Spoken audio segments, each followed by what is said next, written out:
Selamat pagi kepada Bapak atau Ibu dosen yang sedang menonton dan serta teman-temanku sekalian. Di sini nama saya Muhammad Fauzan Abadi dengan NRP 130219251 dari KPA. Di sini saya akan mempresentasikan tentang apa itu dan mengedukasi apa itu virus COVID-19. Virus COVID-19 menjadi topik yang terhangat dalam waktu beberapa bulan ini, terutama setelah banyak orang atau ratusan nyawa melayang akibat virus ini dan menjadi teror bagi seluruh masyarakat di dunia. Satu hal yang paling menakutkan dari virus ini adalah virus ini masih mencari mangsa-mangsa baru serta obatnya sampai saat ini masih belum ditemukan. Lantas, apakah itu virus COVID-19? Coronavirus atau virus corona merupakan virus yang berasal dari keluarga besar virus yang menyebabkan infeksi saluran pernapasan, infeksi ringan hingga sedang, seperti Middle East Respiratory Syndrome, Severe Acute Respiratory Syndrome, hingga yang terbaru COVID-19. Lansir laman resmi Badan Kesehatan Dunia, yaitu WHO, virus corona ini bersifat zoonosis, yang memiliki arti virus ini ditularkan antara hewan dan manusia. Pada hewan, virus corona dapat menyebabkan diare seperti pada sapi dan babi, serta penyakit pernapasan atas pada ayam. Pada manusia, virus dapat menyebabkan infeksi pernapasan ringan hingga menjadi penyakit yang lebih parah. Lalu, bagaimana cara penyebaran dari virus COVID-19 ini? Yang pertama, melalui kontak dengan benda yang sering tersentuh. Benda merupakan media yang masif. Menurut penelitian, virus corona dapat bertahan hidup hingga 3 hari bila menempel pada benda dan benda tersebut merupakan benda yang sering tersentuh. Selanjutnya, tidak menjaga kebersihan tangan. Karena tangan merupakan anggota tubuh yang paling banyak melakukan aktivitas dan melakukan interaksi dengan orang lain atau benda-benda yang ada di sekitar. Dengan tangan yang tidak terjaga kebersihannya, maka dengan mudah virus corona masuk dan bersarang di tangan tersebut. Lalu selanjutnya, batuk dan bersin tidak ditutup. Cara yang paling banyak menjadi media penularan virus corona atau COVID-19 ini adalah melalui droplets. Droplets dapat terjadi ketika seseorang meninggalkan cairan ketika bersin atau batuk ataupun berbicara. Selanjutnya terjadi ketika berinteraksi dengan banyak orang.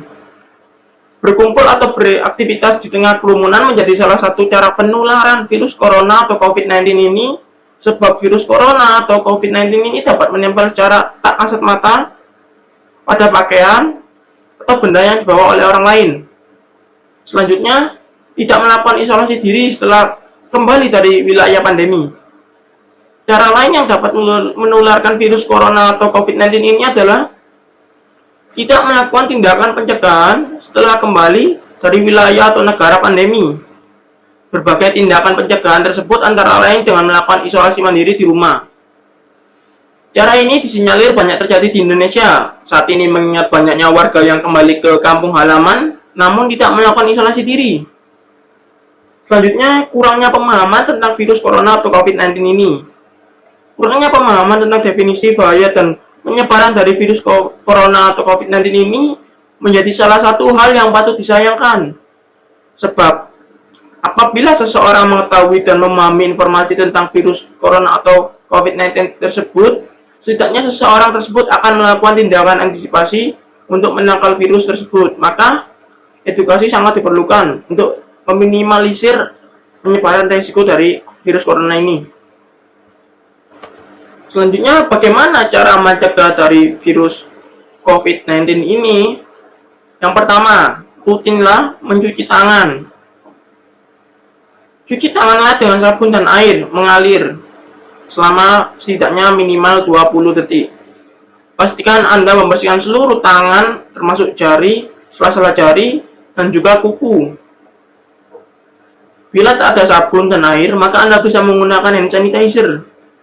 Minimal alkoholnya setidaknya 60%. Mencuci tangan dengan sabun dan air atau pembersih tangan berbasis alkohol dapat membantu Anda membunuh virus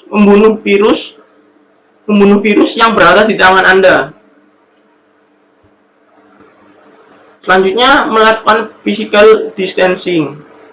Disarankan untuk menjaga jarak setidaknya 1 meter dari orang lain, atau 1,5 meter bahkan 2 meter dari orang lain, sebab jarak yang terlalu dekat ataupun sangat dekat memungkinkan Anda menghirup tetesan air dari hidung atau mulut orang yang mungkin tidak sengaja yang terinfeksi COVID-19 ketika ia bersin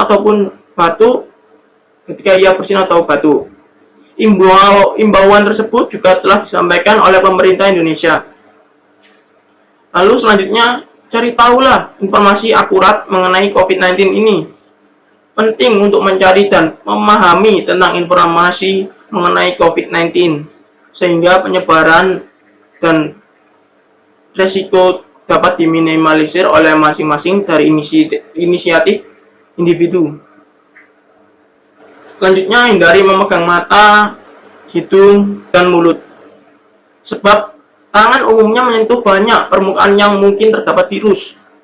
Setelah virus tersebut menempel pada tangan, maka tangan pun bisa memindahkan virus tersebut ke mata, hidung, ataupun mulut. Nah, dari sanalah virus tersebut masuk ke dalam tubuh Anda.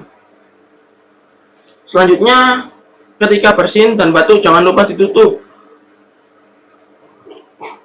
Tutuplah menggunakan siku bagian dalam, karena area tersebut jarang tersentuh sehingga mengurangi risiko penularan virus. Selain menggunakan siku bagian dalam, Anda juga bisa menggunakan tisu. Namun pastikan buang bekasnya dengan segera ke tempat sampah. Jangan sampai ada orang yang menyentuh bekas tisu tersebut, apalagi misalnya seperti petugas kebersihan atau siapa yang secara tidak sengaja menyentuh tisu Anda. Maka cepatlah dan segeralah buang tisu tersebut ke tempat sampah. Selanjutnya, tetap di rumah, stay home.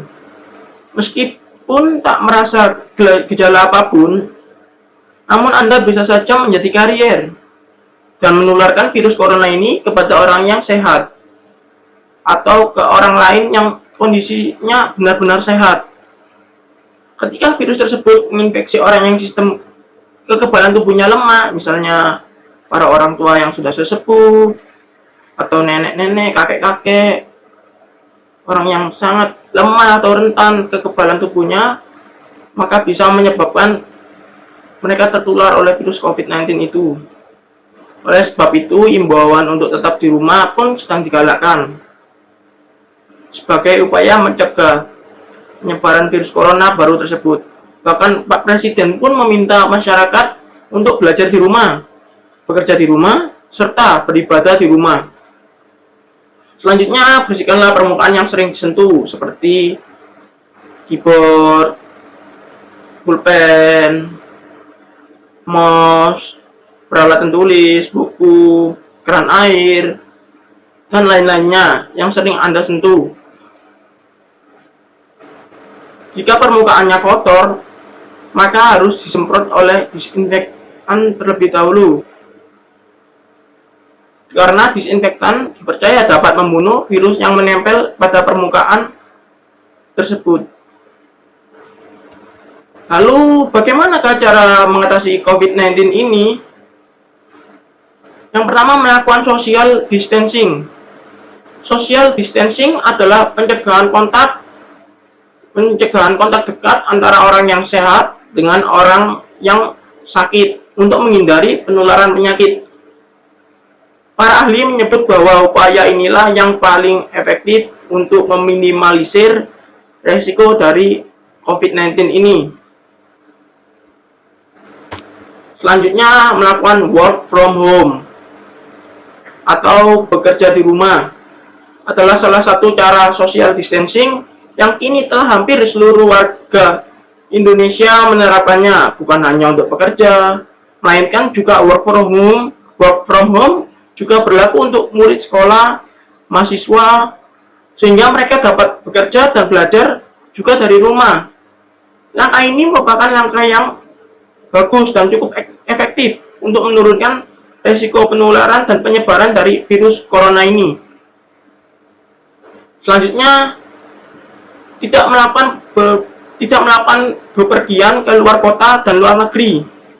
Pemerintah telah melarang dan mengimbau supaya warga Indonesia tetap di rumah dan supaya tidak berkeluyuran keluar rumah ataupun pergi bertamasya.